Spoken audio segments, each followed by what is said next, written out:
আর একজনের দোষ দেখার আগে আপনি যদি নিজের নৈতিকতার দিকে তাকান, যদি আপনি নিজের চরিত্রের দিকে তাকান, যদি নিজের অর্থনৈতিক জায়গায় তাকান, যদি আখলাকের দিকে তাকান, আত্মিক বিষয়গুলোর দিকে তাকান, দেখবেন এত অসংখ্য দোষ আপনার মধ্যে যে সেগুলো সংশোধন করারই সময় আপনার হাতে থাকবে না। আর একজনের দোষ দেখার তো সুযোগই নেই। এগুলো অনর্থক কাজ। সেগুলোর জন্য আপনাকে কোনো জবাবদিহিতার সম্মুখীন হওয়া লাগবে না। অযথা কেন ওই দিকে আমার যাওয়ার দরকার? আলহামদুলিল্লাহ আলহামদুলিল্লাহ নাহমাদুহু ওয়া নাস্তাঈনুহু ওয়া নাস্তাগফিরুহু ওয়া নু'মিনু বিহি ওয়া নাতাওয়াক্কালু আলাইহি ওয়া নাউযু বিল্লাহি মিন শুরুরি আনফুসিনা ওয়া মিন সাইয়্যাতি আ'মালিনা মান ইয়াহদিহিল্লাহু ফালা মুদিল্লা লাহু ওয়া মান ইউদ্লিলহু ফালা হাদিয়া লাহু وأشهد أن لا إله إلا الله وحده لا شريك له وأشهد أن محمدا عبده ورسوله الذي أرسله الله تعالى بالحق إلى الناس بشيرا ونذيرا وداعيا إلى الله بإذنه وسراجا منيرا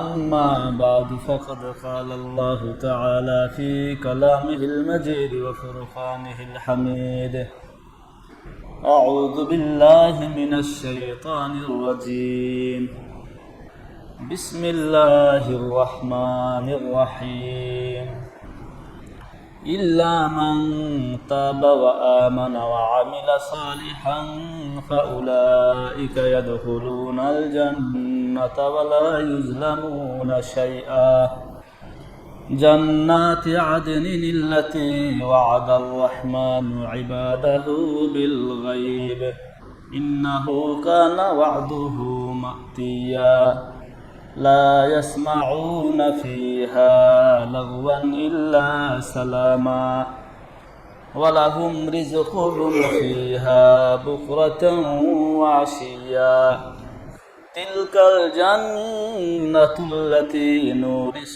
من عبادنا من كان تقيا صدق الله العلي العظيم وصدق رسوله النبي الكريم ونحن على ذلك من الشاهدين والشاكرين سبحانك لا علم لنا إلا ما علمتنا إنك أنت العليم الحكيم সকলেই পড়ি ربي زدني علما رب زدني علما رب زدني علما رب اشرح لي صدري ويسر لي أمري واحلل عقدة من لساني يفقهوا قولي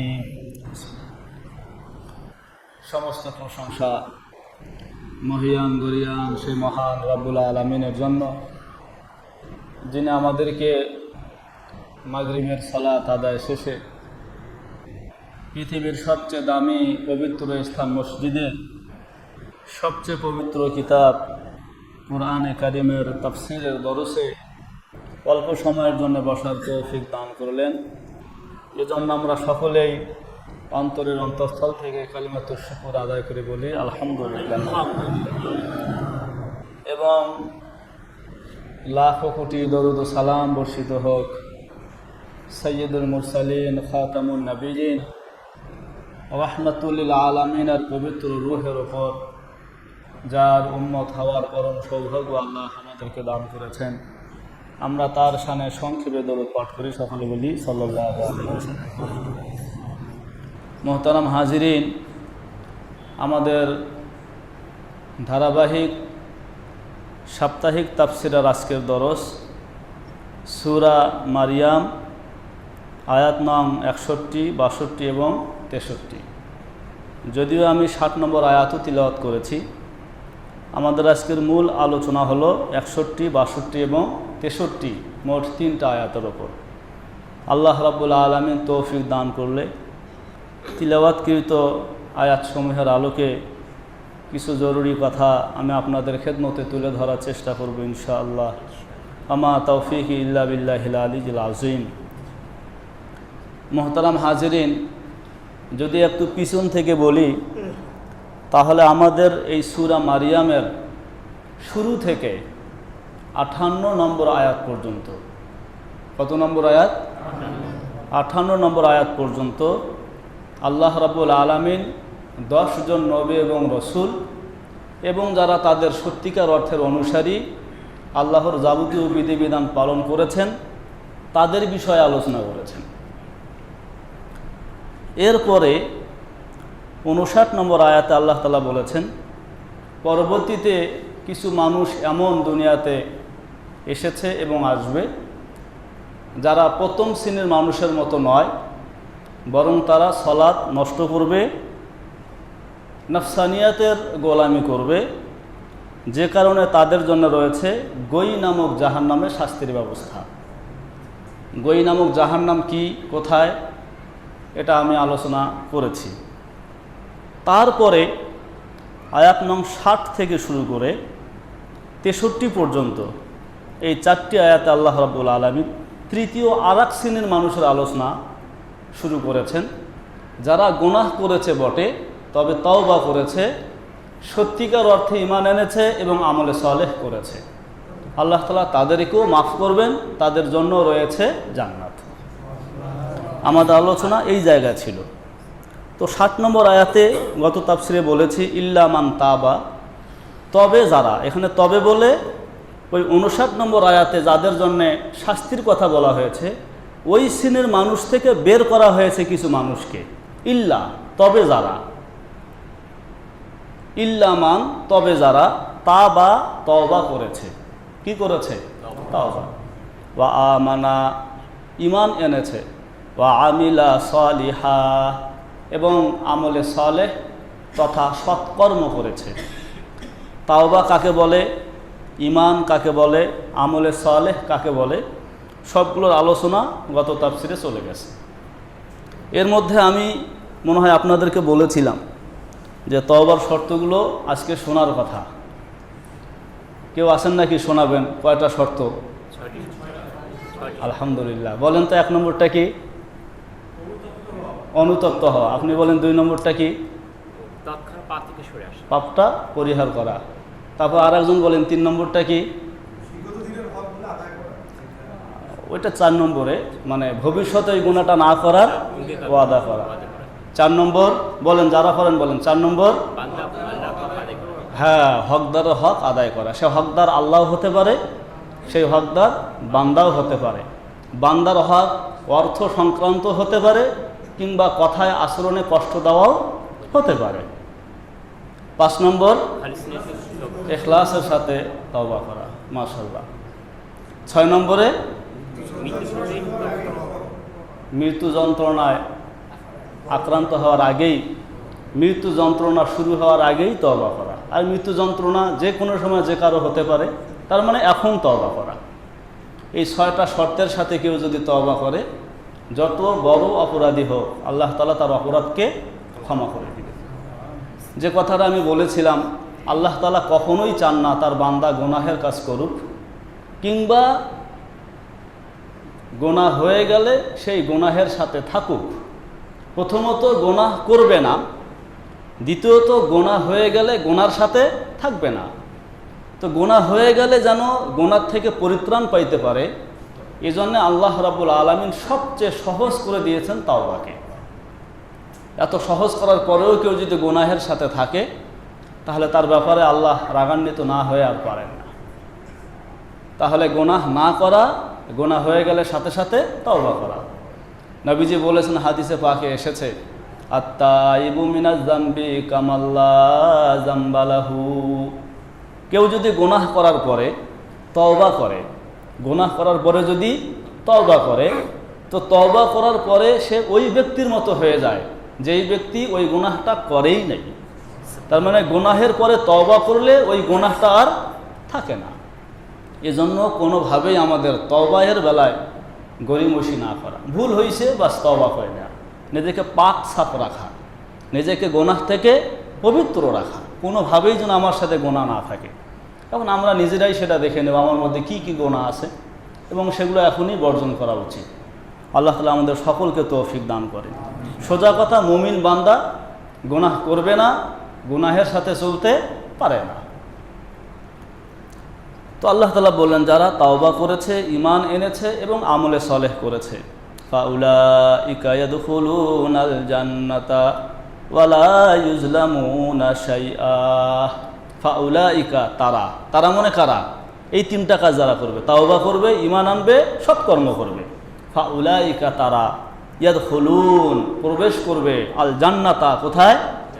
জান্নাতে, ওয়ালা ইউজলামুনা শাইআ এবং তাদের প্রতি কোনো জুলুম করা হবে না। নেক আমল করছে আর ওই নেক আমলের প্রতিদান দেওয়া হবে না, এই জুলুম আল্লাহ কারো প্রতি করবে না। আপনি যদি ছোট থেকে ছোট অনুপরিমাণও কোনো নেক আমল করেন, সেটারও প্রতিদান আল্লাহ আপনাকে দিবেন।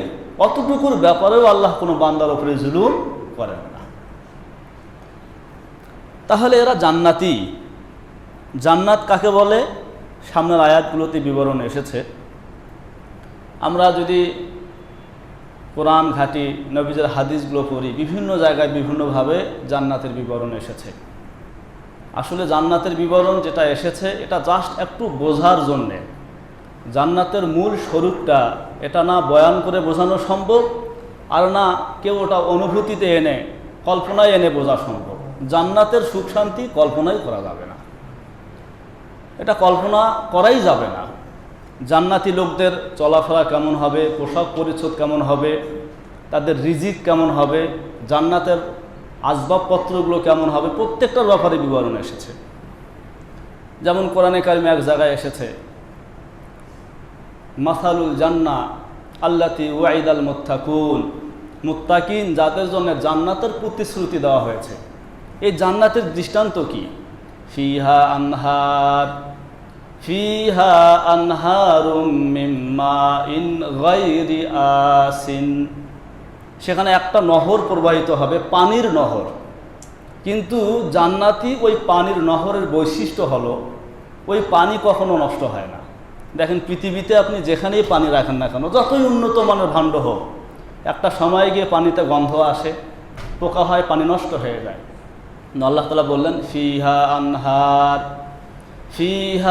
আনহারুম মিন মাইন গায়রি আসিন, সেখানে এমন স্বচ্ছ পানির নহর প্রবাহিত হবে যেই পানির স্বচ্ছতা, বিশুদ্ধতা দিন দিন বাড়তেই থাকবে। বলেন সুবহানাল্লাহ। নষ্ট হওয়ার প্রশ্নই ওঠে না, শুধু দিন দিন বাড়বে, আরও পরিষ্কার, গতকালের চেয়ে আজকে আরও পরিষ্কার, আগামীকাল আরও পরিষ্কার, বিশুদ্ধতাও বাড়বে, পরিচ্ছন্নতাও বাড়বে, স্বচ্ছতাও বাড়বে। গায়রি আসিন, এটা কখনোই নষ্ট হবে না।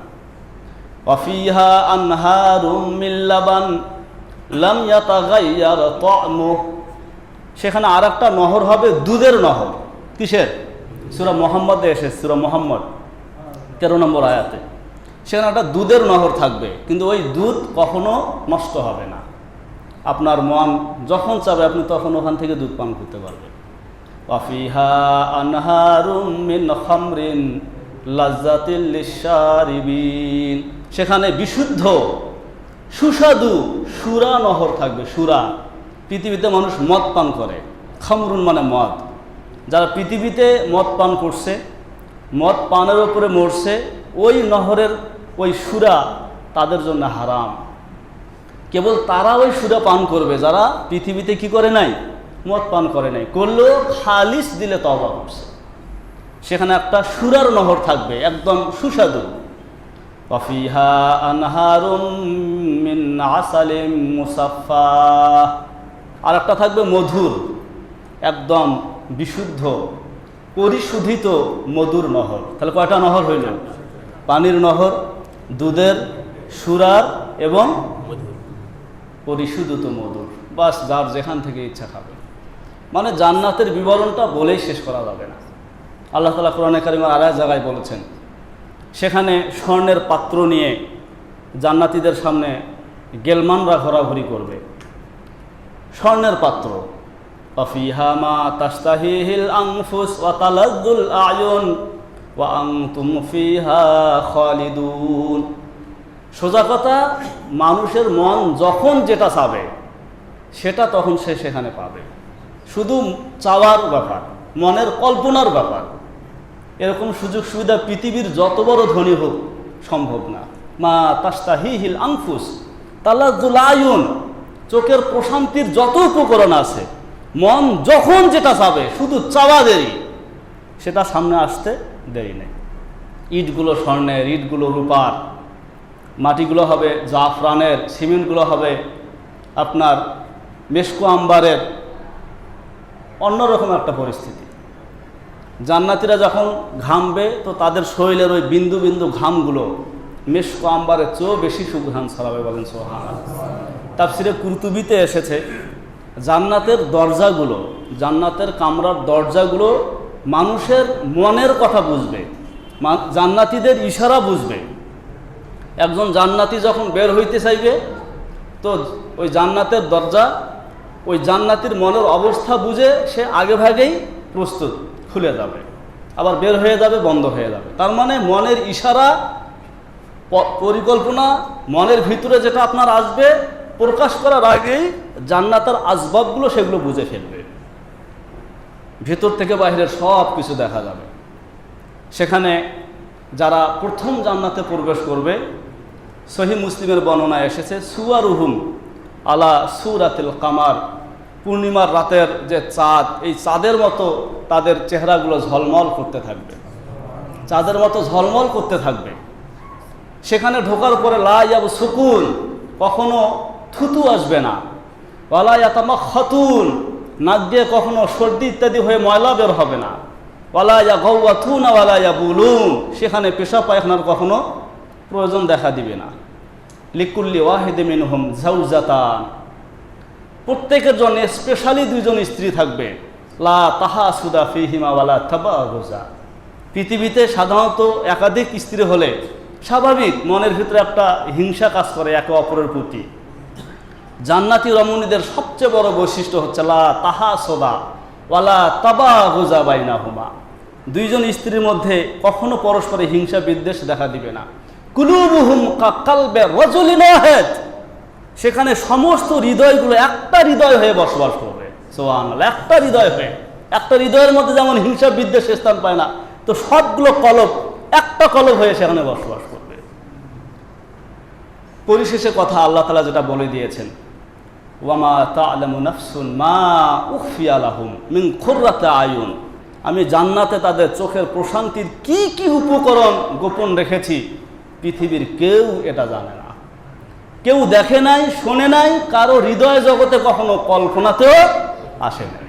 তো এখানে বলা হলো যারা তাওবা করবে, ঈমান আনবে, আমলে সালেহ করবে, তারা জান্নাতে প্রবেশ করবে। কেমন জান্নাত? জান্নাতি আদনিন আল্লাতী ওয়া'দার রাহমানু ইবাদাহু বিল গায়বি ইন্নাহু কানা ওয়া'দুহু মাতিয়া। জান্নাতি আদন, স্থায়ী জান্নাত। জান্নাতীদের অনেকগুলো নেয়ামতের মধ্যে সবচেয়ে বড় একটা নেয়ামত হলো, সবচেয়ে বড় না, বড় নেয়ামতগুলোর মধ্যে একটা হলো, আমরা কিন্তু পৃথিবীতে যখন সুস্থ থাকি হাজারো সুস্থতার ভিতরেও কিন্তু একটা ভয় কাজ করে, আবার অসুস্থ হয়ে যায় কিনা। যখন আমি হাসপাতালে দেখি অসুস্থ লোকগুলো কাতরাচ্ছে, কারো এখানে সমস্যা, কারো ওখানে সমস্যা, তো নিজের ভেতরে একটা ভয় কাজ করে যে আমি আবার অসুস্থ হয়ে যাই কিনা। অনেক সম্পদের মালিক, খুব চমৎকার একটা বাড়িতে থাকি, সবসময় ভয় কাজ করে কোনো ভূমিকম্প হয়ে বাড়িটা নষ্ট হয়ে যায় কিনা, কোনো একটা অবস্থায় পরে সম্পদগুলো বিনাশ হয়ে যায় কিনা, মানে ভবিষ্যতের একটা টেনশন থাকে কিনা।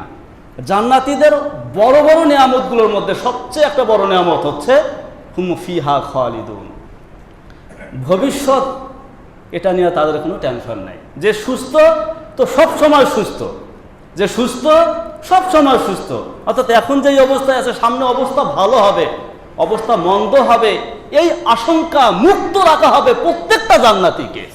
ভবিষ্যৎ নিয়ে কোনো টেনশন নাই, হারাবার ভয় নাই, অসুস্থ হওয়ার টেনশন নাই, কোনো টেনশন নাই। বরং হাদিসে এসেছে একটা মানুষ যখন জান্নাতে প্রবেশ করবে, যদি সে কথার কথা 32 বয়সে জান্নাতে প্রবেশ করে, অর্থাৎ জান্নাতে প্রবেশ করার সময় তার বয়স যদি 32 হয়, 1000 বছর পরেও তার বয়স 32, বয়স বাড়বে না। সুবহানাল্লাহ, সুবহানাল্লাহ, বয়স বাড়বে না। একটা জামা যদি গায়ে দেয় হাজার হাজার বছর পরেও জামাটা ওই রকমই থাকবে। লাতাবলা সিয়াবুহু, জান্নাতীদের কাপড় ক্ষয় হবে না।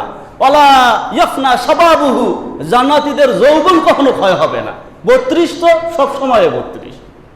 কি জান্নাত! অল্প সময়ের কষ্ট, অল্প সময়ের কষ্ট বিনিময় এরকমের জান্নাত, যে জান্নাতের একটা সিটে ফোটাও কারো সাধ্য নাই কেনার। মুসলিম শরীফের একটা বর্ণনায় এসেছে, তিরমিজির বর্ণনা, জান্নাতি আলোচনা তো শেষে হয় না আসলে। জান্নাতি রমণীদের যে ওড়নাটা থাকবে, ওড়নাটা, একটা ওড়না সারা পৃথিবীর সমস্ত সম্পদের বিনিময়ে কেনা সম্ভব হবে না। একটা ওড়নার মূল্য। যদি একজন জান্নাতি রমণীর চেহারার সৌন্দর্য এটা যদি পৃথিবীর বুকে আসার সুযোগ করে দেওয়া হয়, পুরো পৃথিবীটা আলোকিত হয়ে যাবে, অন্ধকারেই থাকবে না। এত সুন্দর রমণী, এত সুন্দর জান্নাত, যা চাবেন তাই, যেখানে ইচ্ছা সেখানে ঘুরতে পারার এই সুযোগ সুবিধা, অল্প কয়েকটা দিনের কষ্টের বিনিময়, অল্প কয়েকটা দিন। জান্নাতি সেই সময়ের মোকাবেলায় দুনিয়ার জিন্দিগি অল্প, অতি অল্প, আরও অল্প। এই অল্পের কোনো শেষ নেই, এই অল্পের কোনো শেষ নেই, একদম যৎসামান্য। আল্লাহ আমাদেরকে তৌফিক দান করুন। তো বলা হলো জান্নাতে আদম, স্থায়ী জান্নাত। তারা যেই জান্নাতে প্রবেশ করবে সেই জান্নাতটা হলো কি? স্থায়ী জান্নাত। আল্লাতি ওয়াদার রহমান, যেই জান্নাতের প্রতিশ্রুতি দয়াময় রহমান দিয়েছেন ইবাদাহু, তার বান্দাদেরকে, বিল গায়বি ওয়া দৃশ্যভাবে। আমরা কি জান্নাত দেখছি? দেখি নেই। না দেখার অবস্থায় আল্লাহ তাআলা আমাদেরকে জান্নাতের ওয়াদা দিয়েছেন, কিন্তু আমরা মুমিনরা এটাকে বিশ্বাস করে নিয়েছি। এখানে বিল গায়েব কথাটা বলে ইশারা করা হলো আপনার আমার ইমান এটা কবুল হবে যখন আমার ইমান ও অদৃশ্যের ওপর হবে। বলেন কিসের ওপর হবে?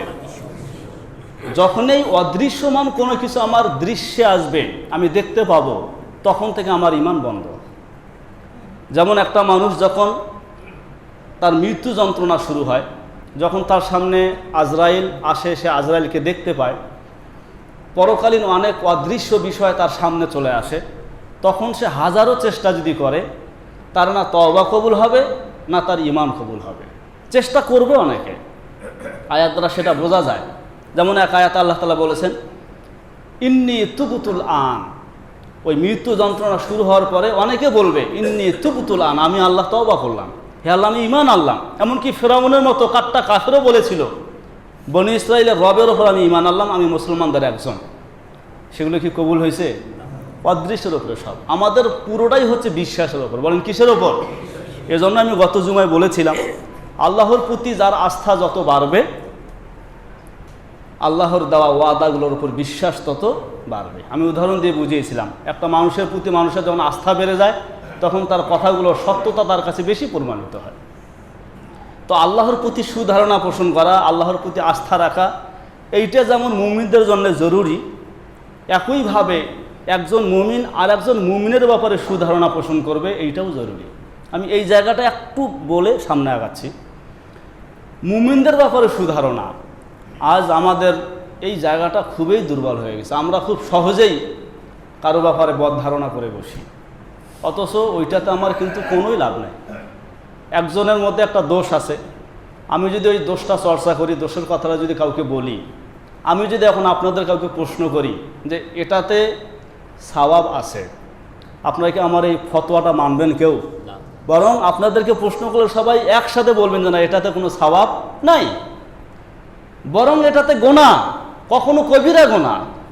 তা যেটা গোনাহ আমরা নিজেরাও জানি এটাতে সওয়াব হয় না, অথচ সেটার ব্যাপারে আমাদের কত আগ্রহ, কত বড় করে, ছোট্ট একটা জিনিসকে কত বড় করে আমরা সেটা কি করে আলোচনায় আনি।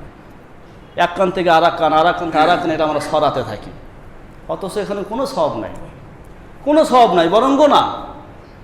দেখুন সূরা নূর, আপনারা শুনছেন না? সূরা নূর, কোরআনে কারিমের একটা সূরা নাম আছে সূরাতুন নূর। এই সূরাতুন নূরের প্রথম 10টা আয়াত নাজিল হয়েছিল আম্মা জানা আয়েশা সিদ্দিকা রাদিয়াল্লাহু তাআলা আনহার ব্যাপারে। কোনো একটা ঘটনা আমি সংক্ষেপে বলছি। 6ষ্ঠ হিজরির কথা, নবীজি সাল্লাল্লাহু আলাইহি সাল্লাম মোরাইসির যুদ্ধ শেষে, এটাকে ইতিহাসে বলা হয়েছে মোরাইসির যুদ্ধ, আর এক শব্দে বলা যায় বনি মুস্তালিকের যুদ্ধ, আপনি যেটা মন চায় বলেন। তাহলে বনি মুস্তালিকের যুদ্ধ শেষে কিংবা মোরাইসির যুদ্ধ শেষে যখন নবীজি মদিনায় ফিরে যাচ্ছেন, ওই সফরে নবীজির সাথে আম্মা আয়েশা সিদ্দিকা ছিলেন। কোনো কারণে তিনি সফরে পিছনে পড়ে যান। পরবর্তীতে সফওয়ান ইবনে মুআত্তাল একজন সাহাবী তাকে তার উটের ওপরে বসিয়ে নবীজির কাফলার সাথে যুক্ত করেন। খুব সংক্ষেপ বললাম কথাটা। এই ব্যাপারটাকে সুযোগ নেয় মুনাফিকরা। তারা বলা শুরু করে, মনে হয় আয়েশা সিদ্দিকার সাথে সফওয়ান ইবনে মুআত্তালের একটা কিছু, নাহলে সে পিছনে কেন, দুইজন একসাথে কেন। তাদের এই প্রোপাগান্ডা, তাদের এই কথার জালে পড়ে গিয়েছিল কিছু দুর্বল মুমিন। তাদের সংখ্যা তাফসিরে কুরতুবী সহ বিভিন্ন কিতাবে এই ৩-৪ জনের কথা এসেছে। তো নবীজি আল্লাহ তাআলা তো পরবর্তীতে 10টা আয়াত নাজিল করে আসমান থেকে সরাসরি আল্লাহ তাআলা নিজেই আম্মা আয়েশা সিদ্দিকা রাদিয়াল্লাহু তাআলা আনহার চরিত্র যে ভালো ছিল, তিনি যে কলঙ্কমুক্ত ছিলেন, তিনি যে সতী সাধবী ছিলেন, সেই সাক্ষ্য খোদ আল্লাহ নিজেই আসমান থেকে দিয়েছেন 10টা আয়াত নাজিল করে। সাথে সাথে 13 নম্বর আয়াতে কঠোর হুঁশিয়ার বাণী শুনাইলেন। ওই যে 3-4 জন মুমিন যারা দুর্বল, তাদের কথার জালে পড়েছিল, বিশেষ করে তাদেরকে টার্গেট করে সূরা নূরের 13 নম্বর আয়াত একটা নাজিল হয়েছে, লাউলা ইজ সামি'তুমুহু লাউলা ইজ সামি'তুমুহু যান্নাল মুমিনুনা ওয়াল মুমিনাতু বিআনফুসিহিম খায়রা ওয়া ক্বালু ইন হাযা ইফকুম মুবিন। আল্লাহ তাআলা বলে দিলে, মুমিনরা শোনো, লাউলা ইজ সামি'তুমুহু, যখন তোমরা এই কথাগুলো শুনছো আয়েশা সিদ্দিকার ব্যাপারে, সে তো মুমিন, তুমিও মুমিন, দলিল আদিল্লা দ্বারা, প্রমাণ দ্বারা যেহেতু ব্যাপারটা প্রমাণিত না, শুনছো, শোনার সাথে সাথে তুমি এটাকে বিশ্বাস করলা। লাউলা ইজ সামি'তুমুহু, যখন তোমরা এই কথাগুলো শুনেছো, তখন কেন মুমিন পুরুষ এবং মুমিন নারীরা নিজেদের ব্যাপারে, একে অপরের ব্যাপারে সুধারণা পোষণ করলো না কেন? কেন তারা বললো না ইন হাযা ইফকুম মুবিন, এটা চরম অপবাদ, এটা মিথ্যা অপবাদ, এটা সত্য হইতে পারে না। আর একজন মুমিন হিসাবে আর একজন মুমিনের ব্যাপারে প্রথম টার্গেট তো এটাই হওয়া কথা, না হতে পারে না। হতে পারে এই জায়গায় গেলা কেন? তাই একজন মুমিন আর একজন মুমিনের ব্যাপারে সুধারণা পোষণ করবে, এটা স্পষ্ট আল্লাহ তাআলার পক্ষ থেকে সূরা নূরের 13 নম্বর আয়াতটা বোঝা, যেটা নির্দেশ, সুধারণা পোষণ করবে। হ্যাঁ, যদি স্পষ্ট প্রমাণ দ্বারা কাজটা শরীয়ত গর্হিত বলে মনে হয়, নাজায়েজ বলে মনে হয়, গুনাহের কাজ বলে মনে হয়, আর ভাই তাও তো সেটা বলি লাভ নেই, সব তো নাই আছে। কাজেই আর একজনের দোষ দেখার আগে আপনি যদি নিজের নৈতিকতার দিকে তাকান, যদি আপনি নিজের চরিত্রের দিকে তাকান, যদি নিজের অর্থনৈতিক জায়গায় তাকান, যদি আখলাকের দিকে তাকান, আত্মিক বিষয়গুলোর দিকে তাকান, দেখবেন এত অসংখ্য দোষ আপনার মধ্যে যে সেগুলো সংশোধন করারই সময় আপনার হাতে থাকবে না। আর একজনের দোষ দেখার তো সুযোগই নেই। অনার্থক কাজ এগুলো অনার্থক কাজ, সেগুলোর জন্য আপনাকে কোনো জবাবদিহিতার সম্মুখীন হওয়া লাগবে না। অযথা কেন ওই দিকে আমার যাওয়ার দরকার? সবচেয়ে বড় কথা হচ্ছে, যখন আমি কারো ব্যাপারে সুধারণা পোষণ করব, একদিক থেকে আমার নিজেরও লাভ, অন্য দিক থেকে ওই ব্যক্তিরও ফিরে আসার একটা পথ তৈরি হয়, একটা সুযোগ তৈরি হয়। যখন আমি সেটা কিনে বাড়াবাড়ি শুরু করি, দোষ চর্চা শুরু করি, সবার কানে কানে পৌঁছে দেই, অনেক ক্ষেত্রে লোকটার ফিরে আসার পথ কি হয়? বন্ধ হয়। তুমি সেটার কারণ হও। আরে এত মাতামাতি করো, তোমার মাথায় কি একবারও এটা আসে না? যেই আল্লাহ ওই লোকটাকে খাবার দিচ্ছে, রিজিক দিচ্ছে, সেই আল্লাহর ঘোষণা তো ওই লোকটার ব্যাপারেও এটা। যদি সে আসমান পর্যন্ত গোনা দিয়ে ভরে ফেলে আর ইখলাসের সাথে যদি তওবা করে, আল্লাহ তো নিজেই তার তওবা কবুল করার জন্য প্রস্তুত। আর তুমি কেন তার পিছনে লাগছো? এটাতে স্বার্থ কি? তুমি বান্দা হয়ে আর একজন বান্দার পিছনে লাগো কেন? আল্লাহ তো ক্ষমা করে দেওয়ার জন্য প্রস্তুত। আমার এই কথাটা কি ঠিক না? ভুল বলেন? সহিহ বুখারীর হাদিস না? তো আল্লাহ তাআলা নিজেই ক্ষমা করার জন্য রেডি হয়ে থাকেন। আল্লাহ তাআলা নিজেই মানুষের দোষ গোপন করার কথা বলেন, যত বড় অপরাধ হোক মাফ করে দেওয়ার জন্য প্রস্তুত থাকেন। তুমি কোনো বান্দা হয়ে একজন বান্দার পিছনে লাগো, কি দরকার? এগুলো অযথা কাজ। সুধারণা পোষণ করলে ফায়দাটা কি জানেন? একটা গল্প শুধু শোনাই। একটা কিতাবের নাম আছে কাল ইউবি, উচ্চারণ করতে পারবেন শব্দটা? কাল ইউবি, প্রায় 250টা সত্য ঘটনা সম্বলিত একটা কিতাব, কাল ইউবি। সেখানে একটা গল্প এসেছে এরকম যে চোরের একটা দল, জামাআতুম মিনাল লুসুস, লুসুন মানে চোর, একটা চোরের দল রাতের প্রথম অংশে বের হয়েছে চুরির উদ্দেশ্যে। চুরি চামারি শেষ, লুটতরাজ শেষ, রাত হয়ে গেছে অনেক গভীর। আমি আরবিটা বলছি না, সময় কম। তো ফালাম্মা জান্না আলাইহিল লাইলু, যখন রাত গভীর হয়ে গেল, এখন ওরা কোথায় যাবে? জঙ্গল। তো অনেক সময় জঙ্গলের পাশে সরাইখানা থাকে, যা উ ইলা রেবাতিল মাফাজা, সরাইখানাতে আসলো, এসে দরজায় করাঘাত করলো এবং ওই সরাইখানার মালিককে বলল, ইন্নানা জামাআতু মিনাল গোজাত, দেখো আমরা মুজাহিদ দল, আমরা আল্লাহর রাস্তায় জেহাদ করি। জেহাদ করে না চুরি করে? কথা বুঝছেন আমার? আমরা আল্লাহর রাস্তায় কি করি? জেহাদ করি, আমরা মুজাহিদ বাহিনী। তো মুজাহিদ বাহিনী নুরিদ আন নাবিতা ফি রিবাতিকুম, আমরা চাই আজকে রাত্রে আপনার সরাইখানাতে থাকতে।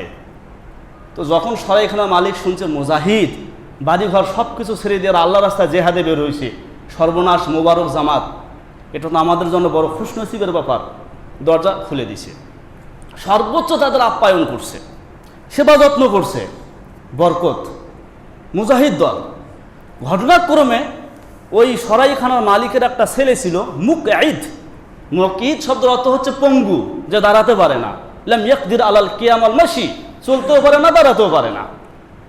তখন ওই সরাইখানার মালিক চিন্তা করলো, যেহেতু মুজাহিদ বাহিনী, বরকত মুবারক জামাত, কি করলো, তাদের খাবারের উচ্ছিষ্ট, তাদের উচ্ছিষ্ট পানি সংগ্রহ করলো করে ওই সরাইখানার মালিক তার স্ত্রীকে বলল, আমরা যদি এই উচ্ছিষ্ট খাবার আমার এই ছেলেটাকে খাওয়াই, যদি তাদের উচ্ছিষ্ট পানি দিয়ে তার শরীরটা মালিশ করে দেই, হতে পারে আমার আল্লাহ মুজাহিদ এই দলের উসিলায় আমার ছেলেটাকে সুস্থ করে দিবে।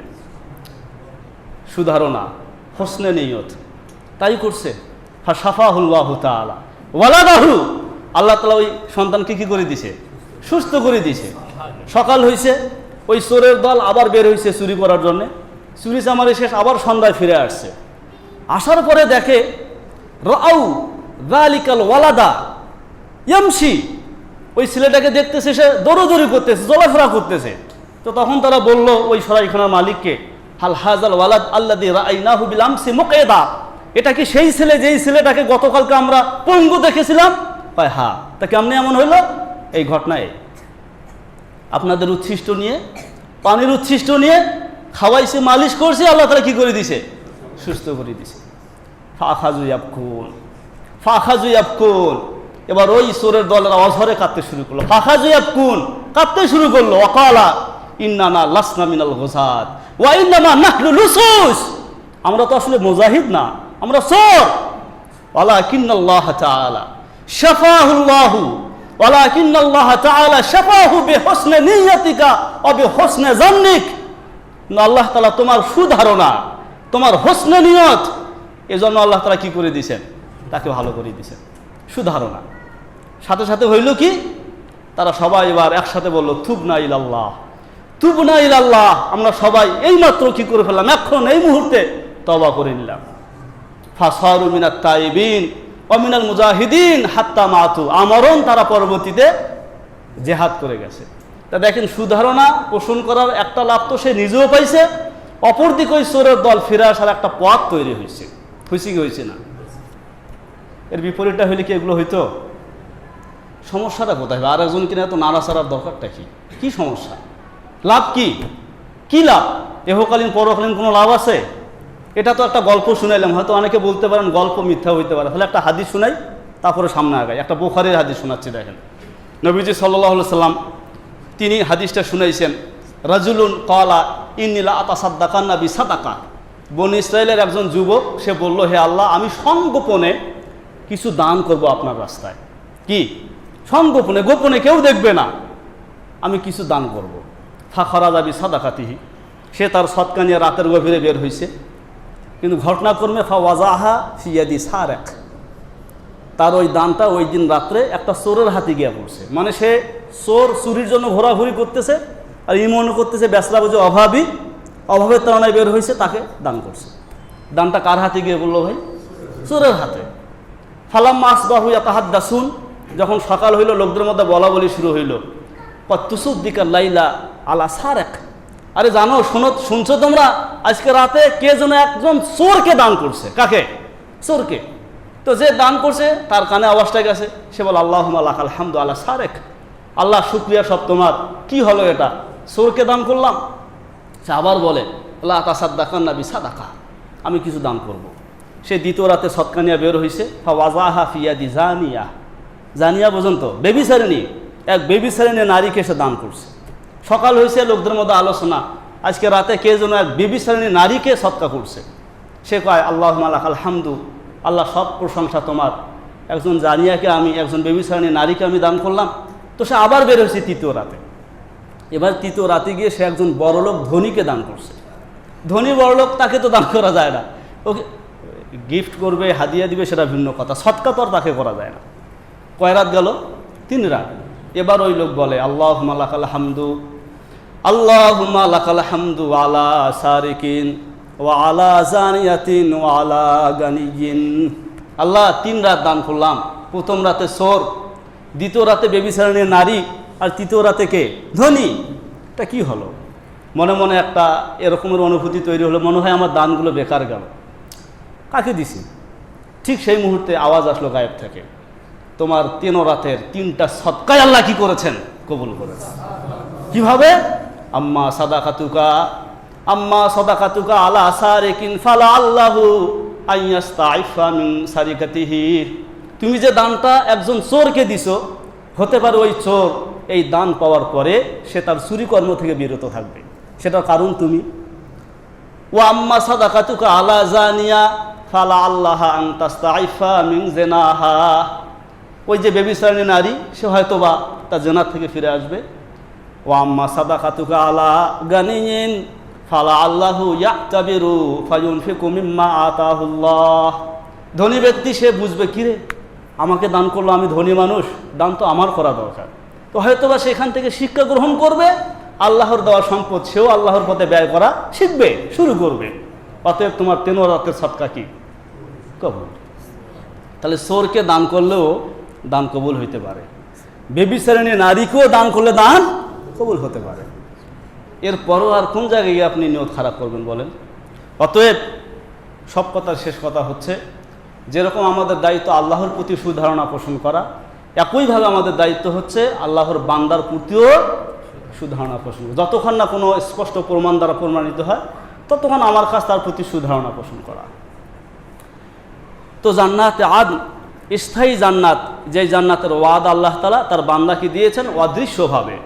ইন্নাহু কানা ওয়াদুহু মাতিয়া, নিশ্চয়ই তার ওয়াদা তো এমন যেটাতে মানুষ পৌঁছবেই, মানে তার ওয়াদা বাস্তব হবেই, মিস হওয়ার কোনো সুযোগ নেই। এই জান্নাতে কি আছে শেষ আলোচনা প্রায়। লা ইয়াসমাউনা ফিহা লাগওয়ান ইল্লা সালামা। লা ইয়াসমাউনা ফিহা, ওই জান্নাতে তারা শুনবে না লাগওয়ান, কোনো অহেতুক কথা। অহেতুক কথা বলতে কি? যেই কথায় মানুষ কষ্ট পায়, যেই কথায় কেউ নিজেকে ছোট মনে করতে শুরু করে, যেটা কর্কশ ভাষায় বলা হয়, যেটা উচ্চবাচ্য করে বলা হয়, যেই কথার কোনো অর্থ হয় না, যেটা গুনাহের কথা, যেটা গালিগালাজমূলক কথা, এই রকমের কোনো কথা জান্নাতীরা জান্নাতে শুনবে না। বরং জান্নাতীদের প্রত্যেকের কথা হবে মধুর মতো। কিসের মতো? সেখানে কোনো অহেতুক কথা নাই, কোনো ফাউল কথা নাই, কাউকে কষ্ট দেওয়ার মতো কোনো কথা জান্নাতে নাই। দুনিয়াতে আছে এগুলা, একটু সম্পদ হইলেই, একটু ভালো শক্তি থাকলেই আরেকজনকে কিছুই মনে করি না, এই ধরনের বৈষম্য জান্নাতে থাকবে না। সবাই সবাইকে শ্রদ্ধার সাথে দেখবে, সবাই সবাইকে ভালোবাসা বিলানোর চেষ্টা করবে। সেখানে কাউকে অপদস্থ করা, কাউকে খাটো করা, কাউকে নিয়ে বাজে কথা বলা, কাউকে কর্কশ কথা বলা, এরকমের বিষয় থাকবে না। লা ইয়াসমাউনা ফিহা লাগওয়ান ইল্লা সালামা। লা ইয়াসমাউন, শুনবে না, ফিহা সেখানে, মানে জান্নাতে, লাগওয়ান কোনো লব্য কথা, অহেতুক কথা, ইল্লা সালামা, শুধু শুনবে সালাম আর সালাম, শুধু শান্তির কথা। কিসের কথা? শান্তির কথা, যেই কথা শুনলে হৃদয় মন প্রশান্তিতে ভরে ওঠে, এরকমের কথা শুনবে জান্নাতে। ওয়ালাহুম রিজকুহুম ফিহা বুকরাতাও ওয়া আশিয়্যা। ওয়ালাহুম, তাদের জন্য রয়েছে, রিজকুহুম তাদের রিজিক, ফিহা জান্নাতে, বুকরাতান সকালে, আশিয়ান সন্ধ্যায়। জান্নাতীদের জন্য সকাল সন্ধ্যা স্পেশালি খাবারের ব্যবস্থা আছে। এখন কথা হচ্ছে, জান্নাতে তো সূর্য ওটা ডোবা নাই, জান্নাতে তো দিন রাত নাই, তাহলে সকাল সন্ধ্যা বুঝবে কেমনে? এর ব্যাখ্যায় তাফসিরের কিতাবে এসেছে, সেদিন বিশেষ ব্যবস্থার মাধ্যমে জান্নাতীরা বুঝতে পারবে এটা সকাল, বুঝতে পারবে এটা কি বিকাল। আসলে সকাল বিকাল খাবার পাবে আর পাবে না এমন কথা না, বরং এটা সেই সময়ে আরবদের যেটা অভ্যাস ছিল, সেই অভ্যাসকে সামনে রেখে বলা হয়েছে, হে আরবরা, তোমরা তো সকালের খাবার আর সন্ধ্যার খাবার পাইলে খুশিতে বাকবাকুম হয়ে যাও, আর এরকমও খাবার জান্নাতে পাইবা। এটার জন্য দুনিয়াতে তোমাদেরকে যুদ্ধ জেহাদ করতে হয়, ওখানে বসে বসে পাবা। জাস্ট ওদেরকে বোঝানোর জন্য, কারণ ওরা সকাল সন্ধ্যার খাবারের ব্যবস্থা করতে পারলে খুশিতে আটখানা। তো তাদের মুভমেন্টটা, তাদের মানসিকতাটা বোঝানোর জন্যে বলা হয়েছে যে সকাল সন্ধ্যা তোমরা ওখানেও খাবার পাবা, ওখানেও তোমরা সকাল সন্ধ্যা খাবার পাবা, টেনশনের কিছু নাই। এরপরে সর্বশেষ আয়াত আল্লাহ তাআলা বলেন, তিলকাল জান্নাতুল্লাতি নুরিসু মিন ইবাদিনা মান কানা তাকিয়া। তিলকাল জান্নাত, এই হচ্ছে জান্নাত, আল্লাতি নুরিসু, যেই জান্নাতের ওয়ারিস আমি বানাবো, মিন ইবাদিনা, আমার বান্দাদের মধ্যে হতে, মান, তাকে, কানা তাকিয়া, যে মুত্তাকি, যে পরহেজগার, যে খোদাভীরু। তাহলে যে হলো খোদাভীরু, মুত্তাকি, পরহেজগার, আল্লাহ তাআলা বলছেন এই রকমের জান্নাতের ওয়ারিস আমি তাদেরকে বানাবো। এখানে ওয়ারিস কথাটা বলা হয়েছে, সরাসরি তো বলতে পারতো যে এরকম জান্নাতের মালিক তাকে বানাবো। মনে রাখবেন, মালিকানার যত সূত্র আছে, কি বললাম কথাটা, মানে মানুষ কোনো কিছুর মালিক হওয়ার মালিকানার যত সূত্র আছে, যত পদ্ধতি আছে, এর মধ্যে সবচেয়ে শক্তিশালী পদ্ধতির নাম হচ্ছে উত্তরাধিকার সূত্র। উত্তরাধিকার সূত্রে মানুষ যেটার মালিক হয়, এই মালিকানা সবচেয়ে শক্তিশালী। কত শক্তিশালী? কিতাবে এসেছে, যদি কোনো সন্তান তার মরহুম পিতার সম্পদ নিতে না চায়, তাকে ওই সম্পদ নিতে বাধ্য করা হবে। কি করা হবে? নিতেই হবে। পৃথিবীতে আর কোনো মালিকানা কি এমন যে কাউকে মালিক বানানোর জন্য বাধ্য করা হয়? এটা একমাত্র মিরাস সূত্রে, উত্তরাধিকার সূত্রে। এটা প্রয়োজনে সেই সময় যদি সেটা ইসলামের রাষ্ট্র হয়, ইসলামের রাষ্ট্রের রাষ্ট্রপ্রধান তার প্রতিনিধি এসে তাকে বাধ্য করবে, তোমার সম্পদ তোমাকে নিতে হবে। এরপরে কোথায় কাকে দিবা দাও। কথা বুঝলেন না? বুঝলেন না? দেখা গেল কোনো বোন, সে ঠিক আছে লাগবে না ভাইয়েরা তোমরা ভাগ করে নাও, জায়েজ নেই, স্পষ্ট হারাম। বোনেরা বোনের সম্পদ হাতে বুঝে পাবে, তাকে তার সম্পদ স্পষ্ট বুঝাই দিতে হবে, সে সেটাতে কবজা করবে, তার নিয়ন্ত্রণে আনবে।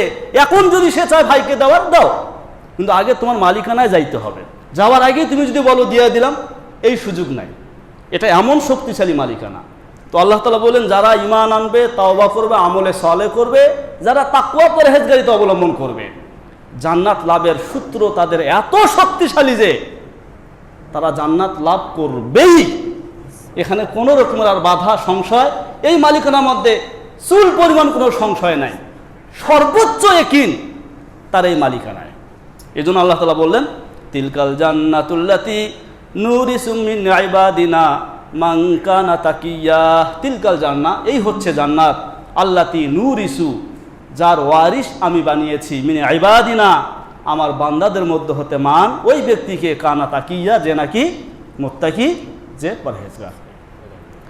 তাহলে পুরো আলোচনা থেকে আমরা যেটা বুঝলাম, সূরা মারিয়ামের এই 63 নম্বর আয়াত পর্যন্ত 3 শ্রেণীর মানুষ।